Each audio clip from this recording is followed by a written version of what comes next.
Hi friends, welcome to Anu's kitchen. ఈరోజు ఎంతో tasty healthy Japanese fruit juice persimmon juice. ఈ fruit juice ఎలా చేయాలో ఈ వీడియోలో స్టెప్ బై స్టెప్ క్లియర్గా ఎక్స్ప్లెయిన్ చేస్తాను. ఎక్కడ స్కిప్ చేయకుండా వీడియో మొత్తం చూడండి. ఈ ఫ్రూట్ జ్యూస్ హెల్త్కి చాలా మంచిది. దీంట్లో విటమిన్ ఏ, బి, సి, కే విటమిన్లు ఉన్నాయి. హెల్త్కి చాలా మంచిది.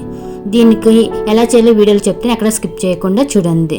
దీనికి పెర్సిమోన్ ఫ్రూట్ని తీసుకోవాలి. ఈ సూపర్ మార్కెట్లో అవైలబుల్గానే ఉంటాయి. సో దీనికి తొక్క తీసేసి అది టమాటా మనం ఎలా కోస్తాం అలాగే కోసేసుకోవటమే. అది తీసేసేసి చిన్న చిన్న ముక్కలుగా కట్ చేసుకుందాం. పెర్సిమోన్ ఫ్రూట్ని చిన్న చిన్న ముక్కలుగా కట్ చేసుకున్నవి మిక్సీ జార్లోకి వేసుకోవాలి. మిక్సీ జార్లోకి వేసుకున్నాక ఫస్ట్ కొంచెం కచ్చాపచ్చగా చేసుకుందాం. తర్వాత కొంచెం వాటర్ యాడ్ చేసుకుంటూ ఇంకొంచెం వాటర్ యాడ్ చేద్దాం.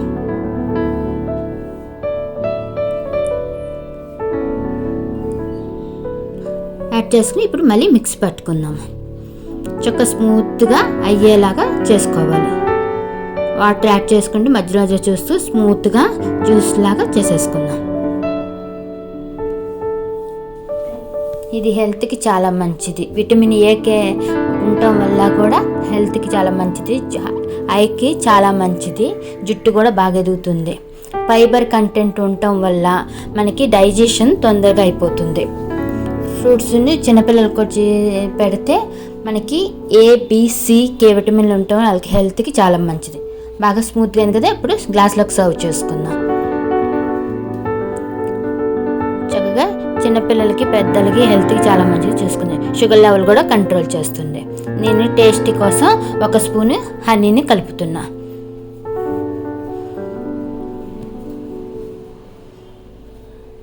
డ్రై ఫ్రూట్స్ గార్నిష్ చేసుకోండి.